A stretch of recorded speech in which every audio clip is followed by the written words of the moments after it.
So this is actually the 300-year-old Yeah. cello.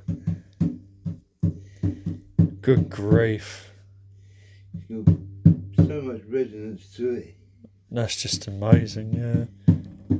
So that's your current project. Eh? That's your current project. Well, this is the one that I've got to. Unfortunately, I let my brother-in-law do some work on it, and he's got the nut completely wrong. So I've got to take that off. I'm trying to do something with that to get that into some semblance of order. And then I've got to put another neck on it because he's put the wrong type of neck on it. It's so nicely set up and played so nicely. I'm not sure I want to do that. It has got a lovely sound. Even just the one string, you can tell it's got such a lovely sound.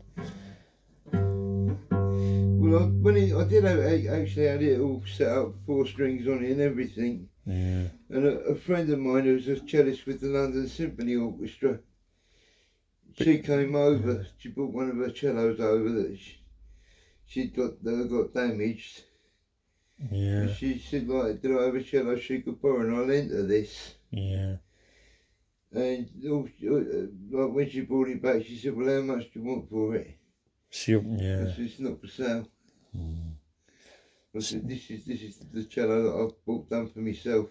Yeah. So you're restoring it properly now, basically. Yeah. Varnishing and your pieces, and like you said, you fixed up that big hole in the side of it. Yeah. Yeah.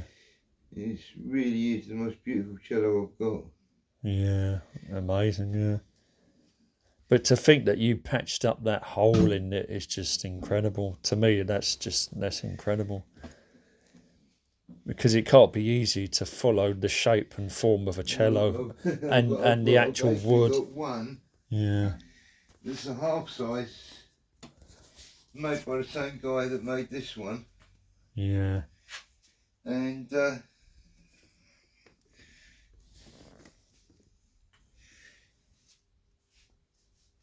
Yeah. his one is the other one, the half size. It's got a sound post patch in it.